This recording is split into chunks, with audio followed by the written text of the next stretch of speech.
A lot of it is psychological, and as people begin to come out of this, suddenly businesses are all going to be making the same decision. Do we hire another person? Do we expand? Do we take that risk?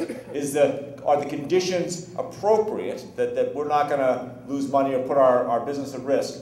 And when that happens, I think it's going to happen in a lot of places fairly quickly all at once. Now, again, I'm not an economist. I wouldn't invest large sums of money based on my prognostications. That being said, if you look at the way commodities have responded and the way almost all of this employment information comes, there does seem to be a tightening of cycles and an acceleration of change. And my suspicion is we're not going to have enough, when this does come out, it's not going to be this slow, dragged out economic recovery that people are looking at or expecting.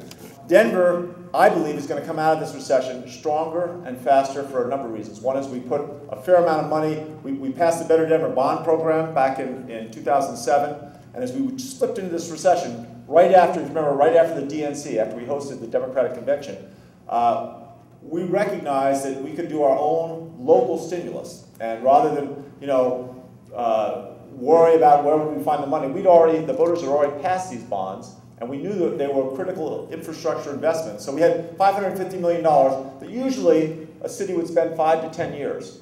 As we saw this recession coming on full tilt, we accelerated that. We will have spent 90% of the money in 3.5 years, and I think we will get 95% of it spent, all but a couple of the big nonprofit projects, done by the end of 4 years. And again, the whole point of that was to get people back to work. Part of that is to put money back into the economy and to push employment. But a huge part of it is also to let people recognize that this isn't a depression, right? We're not in a recession that's going to stay here forever. We need to be thinking that we're moving out of this. And one way is seeing things being built, right? That people aren't just sitting on their hands, things are happening, and that we're investing in things that matter.